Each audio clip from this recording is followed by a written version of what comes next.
मिलता कि नहीं मिलता? आप लोगों को भी लगता है क्या कि मंदिर की जगह हॉस्पिटल बनना चाहिए? बोले नहीं, हमें तो नहीं लगता है।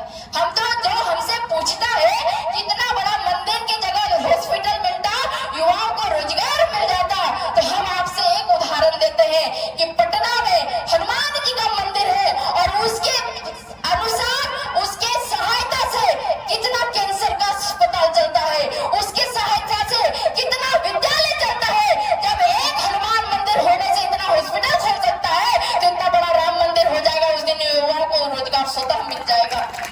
लेकिन ये रोजगार का बात केवल मंदिर पे ही क्यों? ये रोजगार की बात केवल राम मंदिर पे ही क्यों? हम आपसे पूछते हैं, क्या आपके हृदय में कभी प्रश्न उठकर नहीं आया कि जामा मस्जिद अगर नहीं होता तो लाखों मुसलमान युवाओं को रोजगार मिलता और वो पत्थरबाजी नहीं करते? कभी आपको उठकर ये नहीं आया कि हजरत निजामुद्दीन का मजार नहीं होता तो लाखों मुसलमान आतंकवादी नहीं बनते, वो वहां रोजगार उत्पन्न करके रोजगारी करते? ये मंदिर पर ही राजनीति क्यों? ये धर्म से है और धर्म हमारा सिखाता है जगो और जगाओ, केवल जगिएगा मत। अगर आपको लगता है कि केवल हम जगेंगे तो ये अच्छी बात नहीं है। कहीं चोर आया और केवल आप जगे और चोर की संख्या 10 होगी, आप अकेले होंगे तो मारे जाएंगे। इसीलिए केवल मत जगिएगा, जगाइएगा लोगों को भी। जग जाओ भैया, अभी समय है, स्वर्णिम युग काल चल रहा है। अगर ये तुम अगर खो दोगे फिर वही हाल होगा जो आज से पहले कश्मीर की घाटियों को लोग लहूलुहान कर दिया था। लोग कहते हैं कि हम परशुराम का वंशज हैं। हम उन भाइयों से भी कहते हैं कि अरे भाई, परशुराम के वंशज कहलाना हो, भगवान श्री कृष्ण का वंशज कहलाना हो, भगवान राम का वंशज कहलाना हो, तो केवल भगवान का वंशज मत कहलाना। उनके जैसा तुम फरसा निकाल लेते तो आज लाखों पंडित दिल्ली के केंद्रों में नहीं बैठे रहते, वहां सबका वध करते और कश्मीर में ही वास करते। आज अपने आप को जगाने की आवश्यकता है। कैसे जगेगा? क्या हम जग जाएंगे तो जग जाएगा? क्या आप जग जाएंगे तो जग जाएगा? बोले नहीं, हमारा राष्ट्र जगना चाहिए। ये राष्ट्र जगने का शुरुआत कहाँ से होगा? बोले हमसे होगा, आपसे होगा, और कहीं से नहीं होगा। क्योंकि एक बूंद से घड़ा भर जाता है और एक व्यक्ति अगर विद्वान बन जाता है ना, एक व्यक्ति अगर वैष्णव बन जाता है तो वो धीरे धीरे सबको वैष्णव और विद्वान बना देता है। जैसे एक शराबी एक बोतल से पीता है, दूसरों को भी पिलाना प्रारंभ कर देता है और न जाने कितना शराबी को तैयार कर देता है। उसी प्रकार आज आपको संकल्प लेकर जाना पड़ेगा कि अगर हमारे घर में कोई पुत्र हो, हमारे घर में कोई पुत्री हो, तो उसको संस्कार की शिक्षा देना। क्योंकि हम वो स्कूली शिक्षा से कहीं ना कहीं अपने संस्कार को हम मिटा रहे हैं। आज बॉलीवुड की बात चलती है तो बॉलीवुड में दिखाया जाता है, एक बहुत पुराना मूवी आया था केदारनाथ। उस केदारनाथ में दिखाया जाता है कि हीरो पंचर छाप था, टट्टू छेड़ रहा था और ब्राह्मण की बेटी उस पंचर छाप से शादी कर लेता था। और ब्राह्मण की बेटी को पंचर छाप बड़ा अच्छा लगता था। हर लड़की बोलती है कि मेरा अब्दुल ऐसा नहीं है, लेकिन अंत में सबका अब्दुल 36 टुकड़ा करने वाला ही निकलता है। इसीलिए ऐसा बॉलीवुड का बहिष्कार होना चाहिए। हम अपने उन बहनों से कहते हैं, उन भाइयों से कहते हैं कि अगर हमारे समाज में कोई हिंदू बनकर आता है तो उसकी परीक्षा आप लेकर देखो। क्यों? क्योंकि जब हमारा धर्म को नहीं जानेगा तब तक कुछ नहीं कर सकता है। वो टीका लगाना आज तैयार हो गया, हाथ में कलमा पहनना तैयार हो गया है, लेकिन ऐसे लोगों को पकड़ना पड़ेगा। और जो लव जिहाद चल रहा है, जहाँ हमारी एक एक बहन बेटी को भगा के काम करते हैं, लोग भगा के ले जाते हैं, तो ये मत सोचिएगा कि फलाना की बेटी भाग गई तो मेरा क्या जाता है। याद रखिएगा, वो फलाना की बेटी नहीं भागी, आपके लिए 10 शत्रु वहां पे तैयार करने के लिए गई है। क्योंकि उनके धर्म में स्त्रियों का इज्जत नहीं होता है, वो स्त्रियों को भोग की वस्तु मानते हैं। इसीलिए अमेरिका यूरोप की संस्कृति में स्त्रियों को खोल दिया विदाउट पर्दा, और अफगानिस्तान दुबई सब में स्त्रियों को पैक कर दिया गया, यानी फुल पर्दा। लेकिन हमारी भारत संस्कृति ही ऐसा है जहाँ स्त्रियों को माँ कहकर पूजा जाता है, स्त्रियों को देवी कहकर पूजा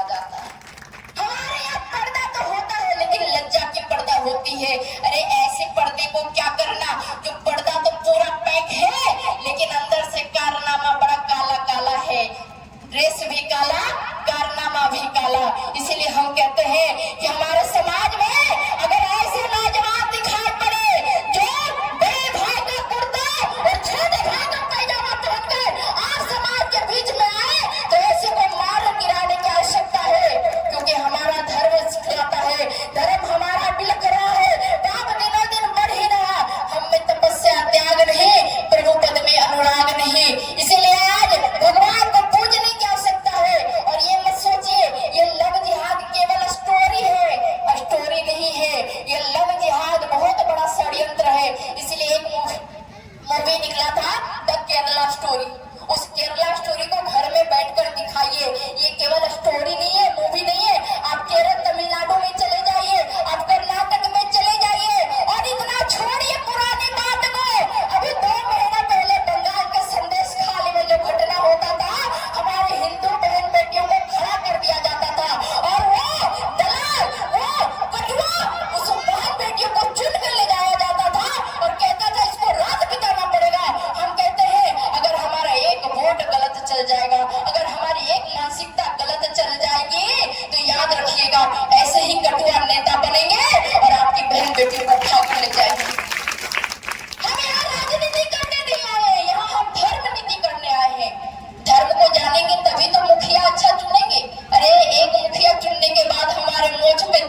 माथे पे सिखा जरूर हो, और जिस दिन ये परिवर्तन आएगा उसी दिन हम शायद आपको जगाने नहीं आ पाएंगे, आप स्वतः जगे हुए रहोगे। इसीलिए आज आवश्यकता है उस भगवान के मार्ग पे चलने की आवश्यकता है, आज आवश्यकता है जगने और जगाने की बात करने की आवश्यकता है।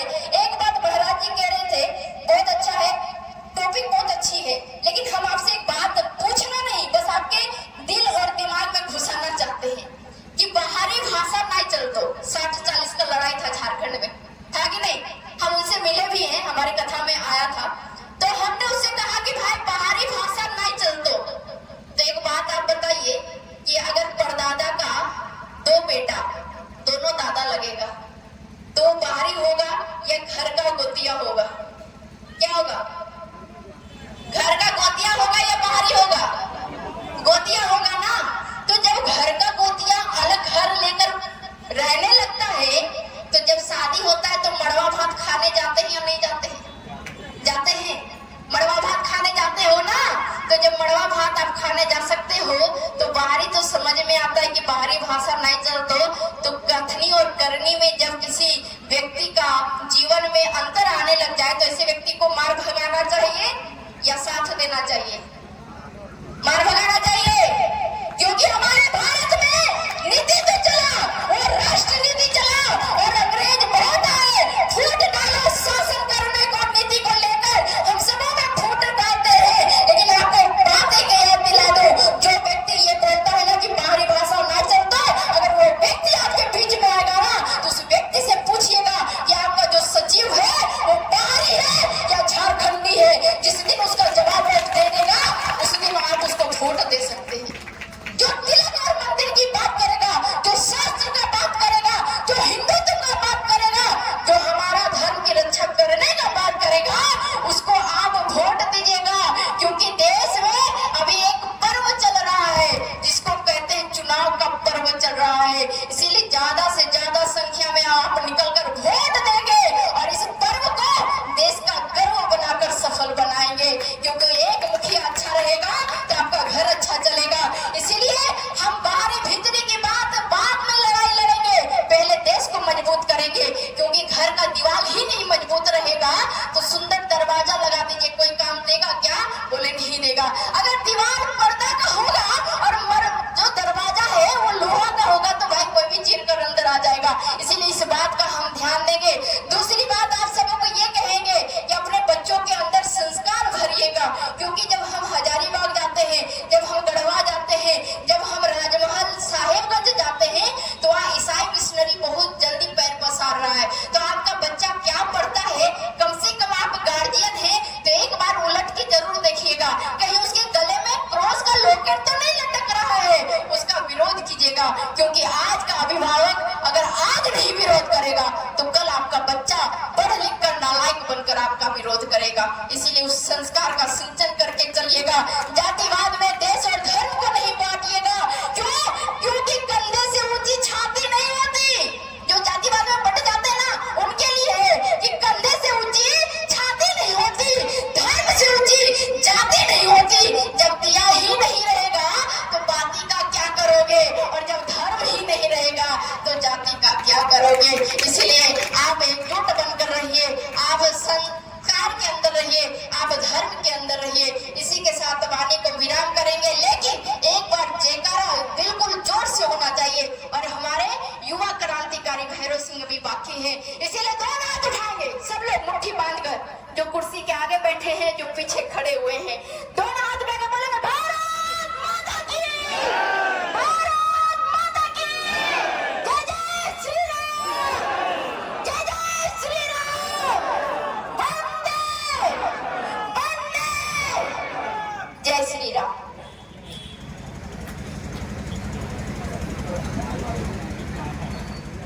तक नहीं जानी चाहिए, ये आवाज भारत की राजधानी दिल्ली तक पहुंचनी चाहिए। क्योंकि कहते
वो आपको जैसे ही देखेगा पीछे मुड़कर चलने लगेगा, लेकिन सत्य बोलने वाला व्यक्ति कभी पीछे नहीं मुड़ता है। इसीलिए धर्म को जानना चाहिए, धर्म को धारण करना चाहिए।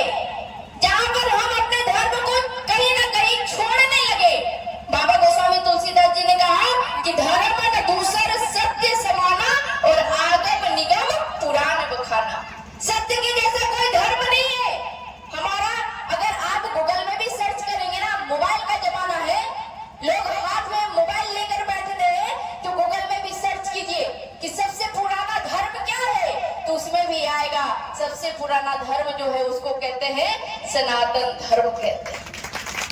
अरे जब एक गूगल बनाने वाला व्यक्ति को भी पता है, क्योंकि आजकल लोग तो गूगल बाबा के दीवाने हैं महाराज, कुछ भी प्रॉब्लम हुआ गूगल में निकाला पूछ लिया। एक गूगल बनाने वाला व्यक्ति को भी पता है कि हमारा सनातन धर्म क्या है, बहुत ही प्राचीन है, जो वेद के साथ चलता है, विज्ञान के साथ नहीं चलता है, जहाँ पर हम वेदों को मान्यता करते हैं, जहाँ पर हम वेदों को मानते हैं। लेकिन आज हमारे समाज की विडंबना देखिए, आज हमारे समाज का सबसे बड़ा षड्यंत्र देखिए कि जिन युवाओं के पास शक्ति होता है, जो हनुमान की जैसा होते हैं, जिनको जामुन के एक अच्छे मार्गदर्शक मिलने के बावजूद भी अपने आप को जगा नहीं पाता है। क्यों? क्योंकि हम अपने पश्चिमी सभ्यता को पकड़ के रखे हैं। आज हम अपने भारतीय सभ्यता को छोड़ दिए। पश्चिमी सभ्यता क्या कहता है कि विश्व एक बाजार है जिसमें रहने का अधिकार है, लेकिन हमारा भारत और भारतीय संस्कृति कहता है विश्व एक परिवार है जिसमें रहने का अधिकार है। अगर बाजार में कोई किसी को कुछ हो जाए तो हम जाकर कुछ कहते हैं क्या? बोले नहीं कहते, अरे ठोकर लगा, गिर गया, मर गया। लेकिन अगर कोई परिवार का सदस्य को कुछ हो जाता है तब हम क्या कहते हैं? हमारा हृदय का वेदना निकल जाता है। लेकिन ये वेदना कब निकलेगी? बोले जब हम अपने धर्म को जानेंगे। धर्म को हम कब जानेंगे? बोले जब हम संतों का संग करेंगे। और संत का संग कैसा महाराज? आप याद कीजिए राम कथा, जिस रामचरितमानस को हम श्रवण करते हैं, जिस भगवान श्री राम को मानते हैं, वो मर्यादा पुरुषोत्तम भगवान श्री राम जी जब वन में चले तो हम लोग राम कथा श्रवण करते हैं कि नहीं करते? सब लोग करते हैं। उस राम कथा में सबको पता होता है कि राम जी अयोध्या से निकले और जब वनवास के लिए निकले तो सीता जी का हरण हो गया। और जब सीता जी का हरण हो गया तो राम जी पर्वतों से पूछ रहे हैं, वृक्षों से पूछ रहे हैं, पेड़ों से पूछ रहे हैं, और पूछते हैं कि बता मेरी सीते कहाँ गई? तो एक कोई बच्चा खो गया है किन्हीं का, अगर जिनको लग रहा है ये मेरे बच्चा है वो आकर ले जा सकते हैं। तो राम जी पूछते हैं वृक्षों से, पहाड़ों से, लताओं से, और फिर जाकर सीता जी का पता चलता है। फिर राम रावण में युद्ध होता है। लेकिन आप तो एक ही स्टोरी जानते हैं कि राम जी सीता जी के हरण में विलाप करके रो रहे हैं, लेकिन दूसरा कथा का पक्ष तो आपने जाना ही नहीं। अरे भगवान सीता के लिए रो तो रहे हैं, सीता मैया के लिए रो तो रहे हैं, लेकिन जब राम जी को पता चलता है कि रावण जैसा राक्षस आता है, अपने ही धर्म के ऊपर प्रहार करता है और धर्म को हानि पहुंचाता है, तो राम जी अयोध्या वापस नहीं जाते हैं। बोले राम जी जहाँ रहते हैं वहीं पे वानर सेना का निर्माण करके उस राक्षस रावण का वध कर रामराज की स्थापना करते हैं। ये हमारा धर्म है जो अपने अंदर के पुरुषार्थ को हम जगाने का काम करते हैं। ये हमारा धर्म है जो अपने शौर्य को जगाने का काम करते हैं। लेकिन आज हमने धर्म को नहीं जाना। आज हम केवल शिक्षित हो रहे हैं, आज हम एजुकेटेड हो रहे हैं, लेकिन आज हम संस्कारी नहीं बन रहे। आज हम पढ़ ले रहे हैं, अच्छे विश्वविद्यालय में जाते हैं और सर्टिफिकेट लेकर आ जाते हैं, लेकिन आपको पता होना चाहिए कि हमारे देश को जब भी तोड़ने का काम किया गया तो किसी ने कहा किसी देश को तोड़ना है तो क्या करना चाहिए? क्या वहां के व्यक्ति को मार देना चाहिए? बोले नहीं। तो क्या वहां के धन को लूट लेना चाहिए? बोला नहीं। तो क्या करना चाहिए? बोला अगर किसी देश को तोड़ना चाहते हो तो सबसे पहले वहां की संस्कृति के ऊपर प्रहार करो। और वही प्रहार के कारण हमारा नालंदा 6 महीना तक धो करके जलता रहा। जहाँ का चपरासी भी खड़ा होकर किसी को देखकर बता देता था कि ये कैसा व्यक्ति है। वहाँ का शिक्षक कैसे रहे होंगे, वहाँ का गुरु कैसे रहे होंगे जो धर्म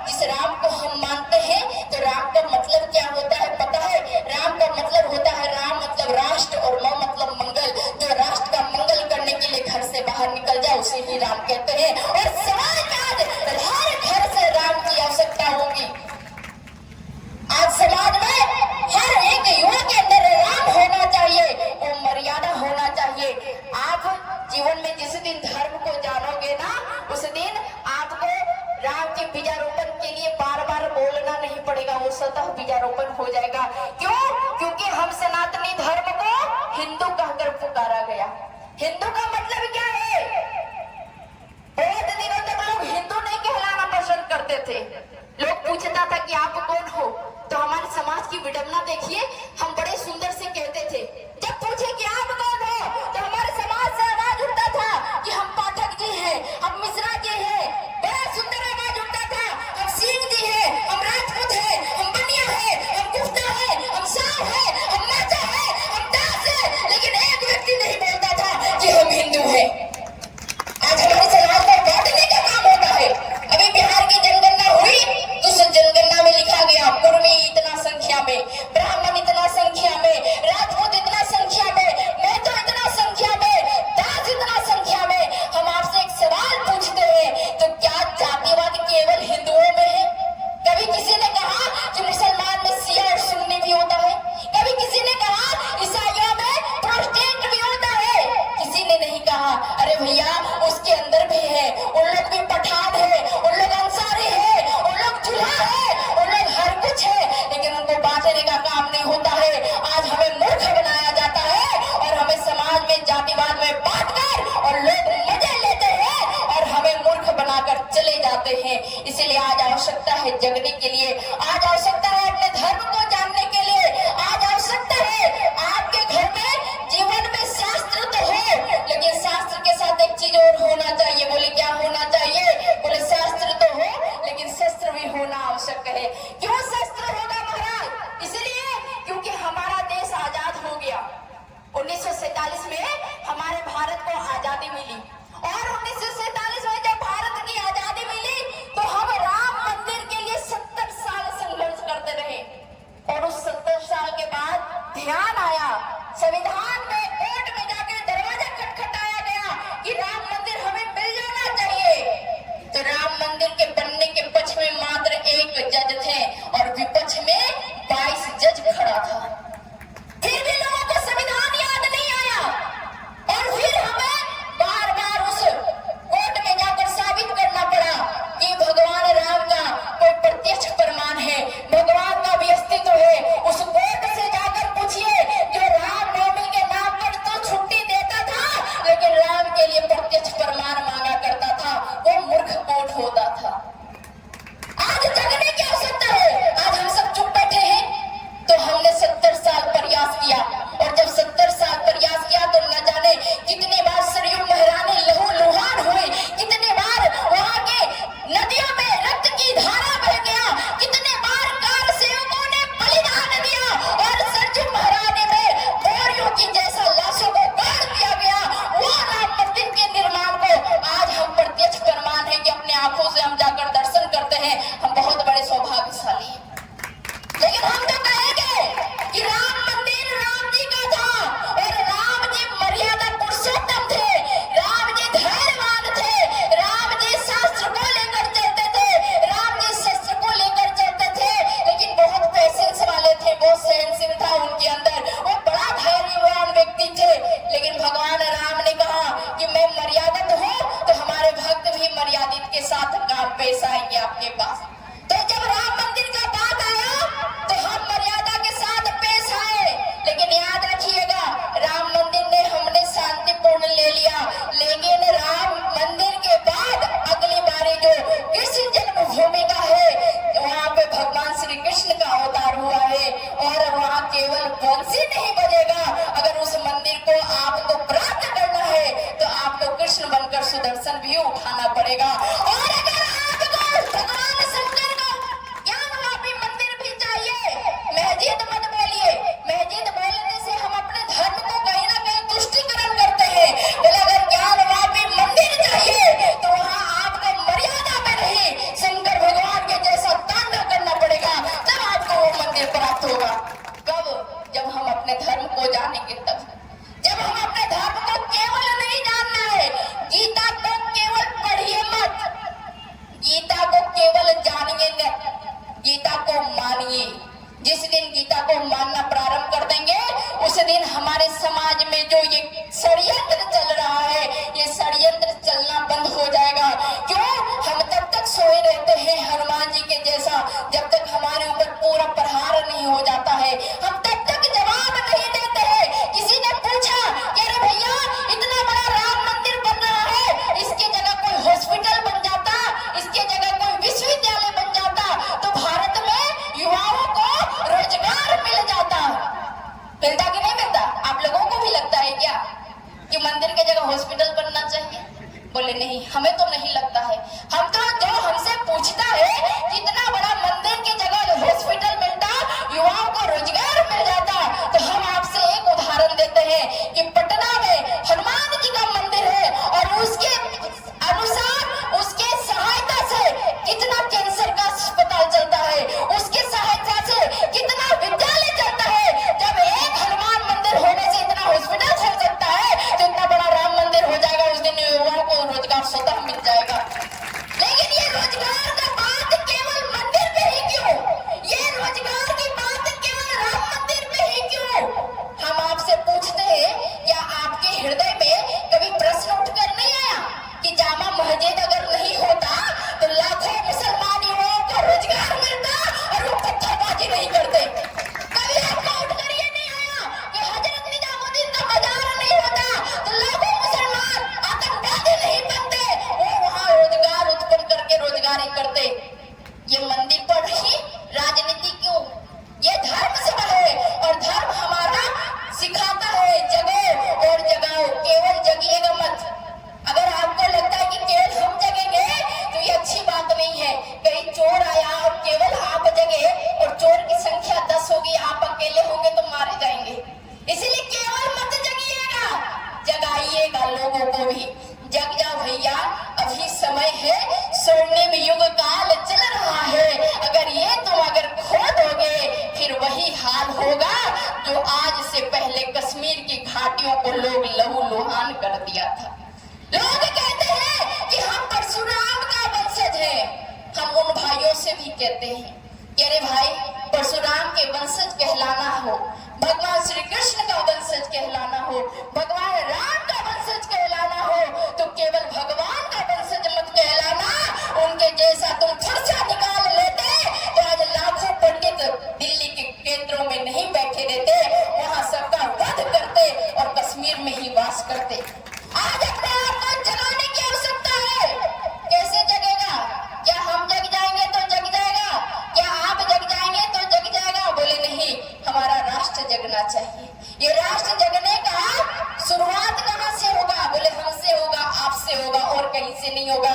क्योंकि एक बूंद से घड़ा भर जाता है और एक व्यक्ति अगर विद्वान बन जाता है ना, एक व्यक्ति अगर वैष्णव बन जाता है तो वो धीरे धीरे सबको वैष्णव और विद्वान बना देता है।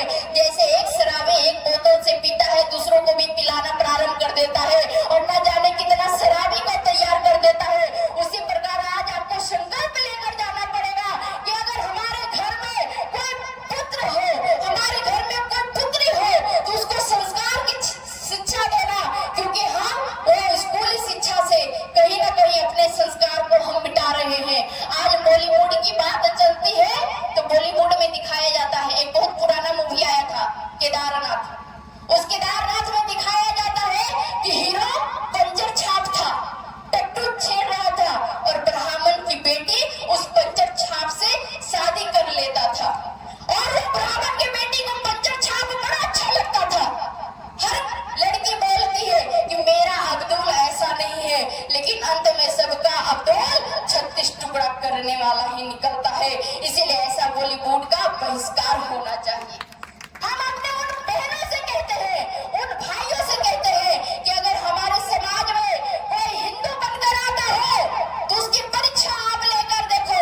क्यों? क्योंकि जब हमारा धर्म को नहीं जानेगा तब तक कुछ नहीं कर सकता है। वो टीका लगाना आज तैयार हो गया, हाथ में कलवा पहनना तैयार हो गया है, लेकिन ऐसे लोगों को पकड़ना पड़ेगा।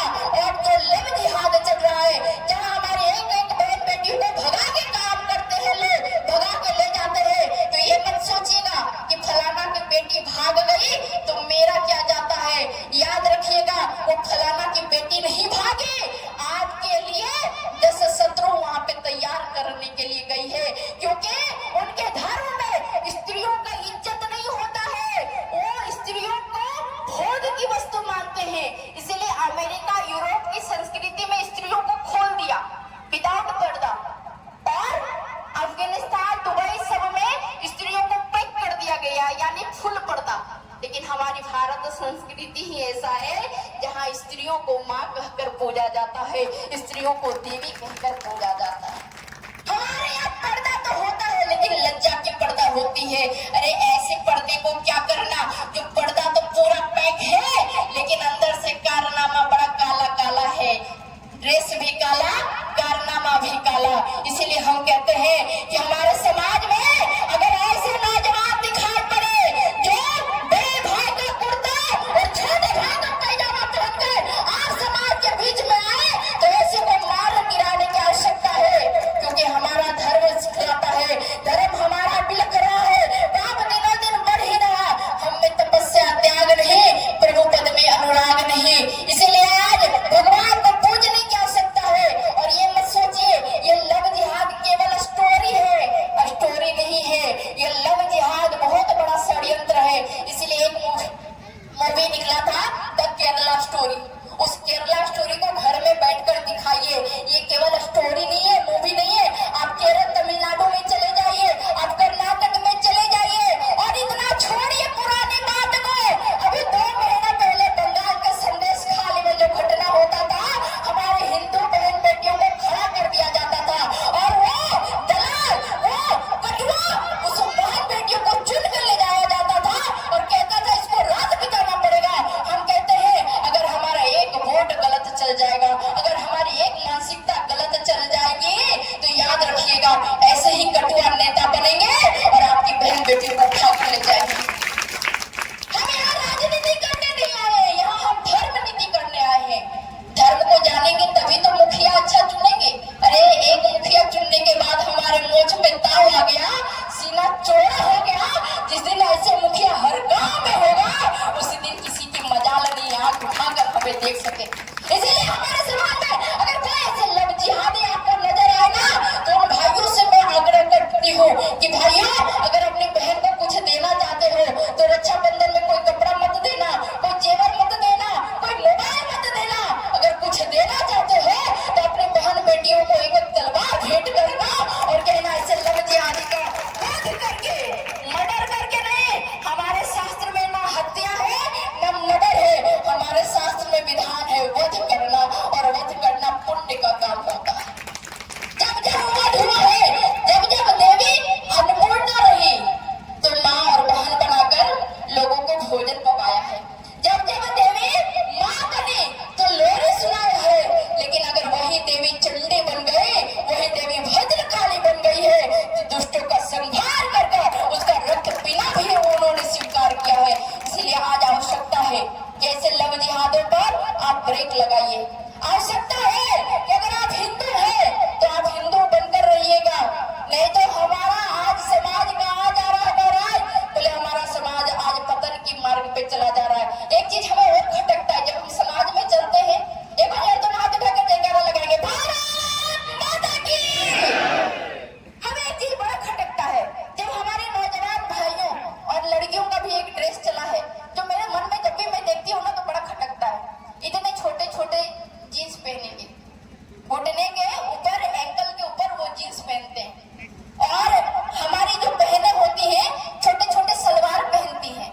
ये इतनी सूक्ष्म स्वीट पॉइजन है जिसको हम समझ नहीं पा रहे हैं अभी। ये पता है ये देन उनकी है जो बड़ा भाई का सलवार पहन लेता है, छोटा भाई का सलवार पहनता है तो बड़ा भाई का कमीज पहनता है। वो संस्कार को धीरे धीरे हमारे जीवन में पिरोने का काम करता है। इसलिए हाथ जोड़कर आग्रह करते हैं कि ऐसे वस्त्र को जीवन में अपनाने का काम नहीं करेंगे। इसलिए आज हमारा जीवन कैसे होना चाहिए, बोले आज हमारा जीवन भारत के लिए होना चाहिए, आज हमारा जीवन धर्म के लिए होना चाहिए। और एक चीज आपको और याद दिलाना चाहेंगे कि जिस दिन हम अपने भारत के लिए जग जाएंगे, अपने राष्ट्र के लिए जग जाएंगे, अपने धर्म के लिए जग जाएंगे, याद रखिएगा आज तो आपके बीच में कुछ ही लोग धर्म के बारे में बोलते हैं, लेकिन जिस दिन हमारे घर के बच्चे बच्चे राम हो जाएंगे, जिस दिन हमारे घर के बच्चे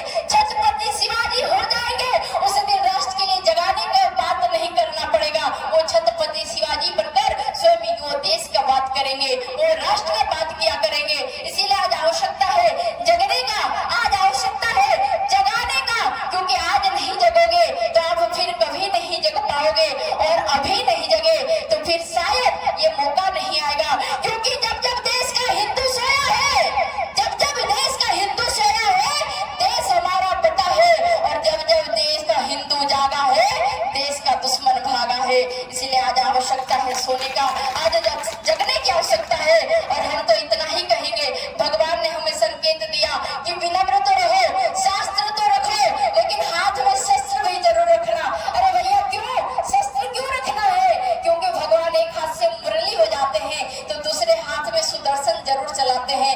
भगवान अगर एक हाथ से माला करते हैं हनुमान जी महाराज, तो दूसरे हाथ से भाला जरूर चलाते हैं। भगवान राम जी एक हाथ से संतों का सेवा करते हैं तो दूसरे हाथ में 30 धनुष जरूर रखते हैं। भगवान अगर राम जटा बनाकर गंगा को धारण करते हैं तो दूसरे रूप में वो विकराल तांडव करके रुद्र रूप भी बनाते हैं। इसलिए अपने घर में आप कुछ रखो या ना रखो, शास्त्र तो रखना लेकिन शस्त्र भी रखना। क्योंकि अगर बड़े बड़े मस्जिदों की बात होती है, बहुत ऐसी सम्मेलन हमने किया है, बहुत ऐसी जगह हम गए हैं कि बड़े बड़े मस्जिद का बात होता है तो उस मस्जिद से एक 47 निकलता है, और हम हिंदुओं के घर में अगर कुत्ता घुस जाए तो डंडा भी नहीं मिलता। इसीलिए आज आपके घर में शास्त्र तो हो लेकिन शस्त्र की भी बात करना। और अगर आप हिंदू हो तो आज से संकल्प करके यहाँ से जाना कि हम हिंदू तो हैं, माथे पे तिलक जरूर हो, माथे पे सिक्का जरूर हो। और जिस दिन ये परिवर्तन आएगा उसी दिन हम शायद आपको जगाने नहीं आ पाएंगे, आप स्वतः जगे हुए रहोगे। इसीलिए आज आवश्यकता है उस भगवान के मार्ग पे चलने की आवश्यकता है। आज आवश्यकता है जगने और जगाने की बात करने की आवश्यकता है। एक बात महाराज जी कह रहे थे, बहुत अच्छा है, टॉपिक बहुत अच्छी है, लेकिन हम आपसे एक बात पूछना नहीं, बस आपके दिल और दिमाग में घुसाना चाहते हैं कि बाहरी भाषा नहीं चलतो। 60-40 का लड़ाई था झारखंड में, था कि नहीं? हम उनसे मिले भी हैं, हमारे कथा में आया था, तो हमने उससे कहा कि भाई बाहरी भाषा नहीं चलतो।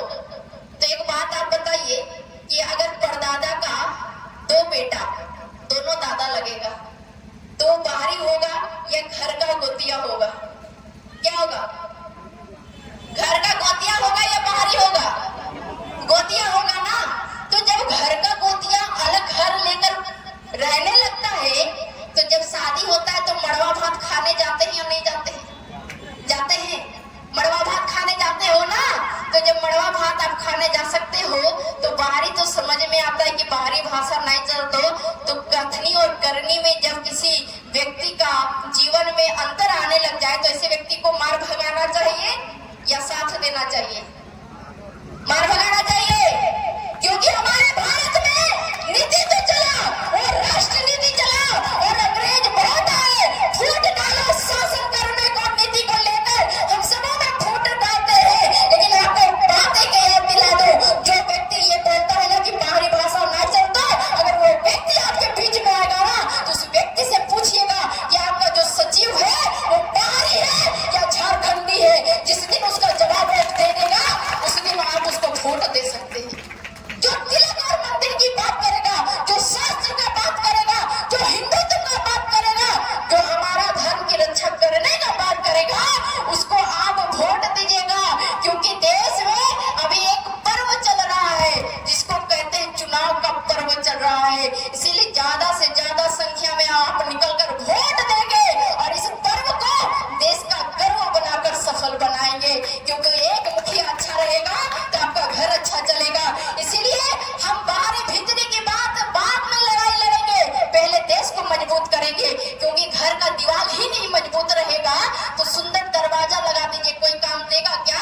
बोले नहीं देगा। अगर दीवार पर्दा का होगा और जो दरवाजा है वो लोहा का होगा तो भाई कोई भी चीर कर अंदर आ जाएगा। इसीलिए इस बात का हम ध्यान देंगे। दूसरी बात आप सबों को ये कहेंगे कि अपने बच्चों के अंदर संस्कार भरिएगा।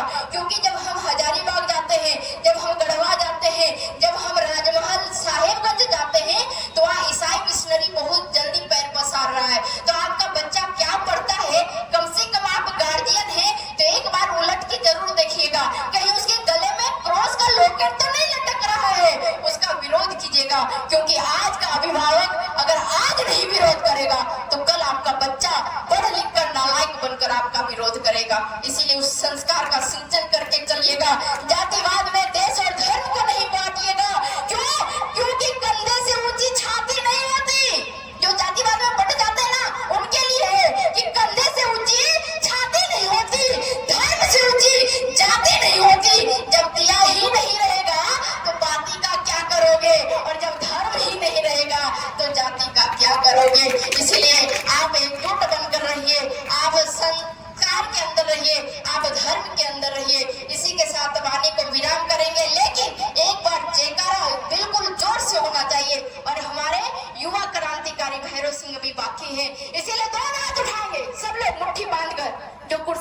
बैठे हैं, जो पीछे खड़े हुए हैं,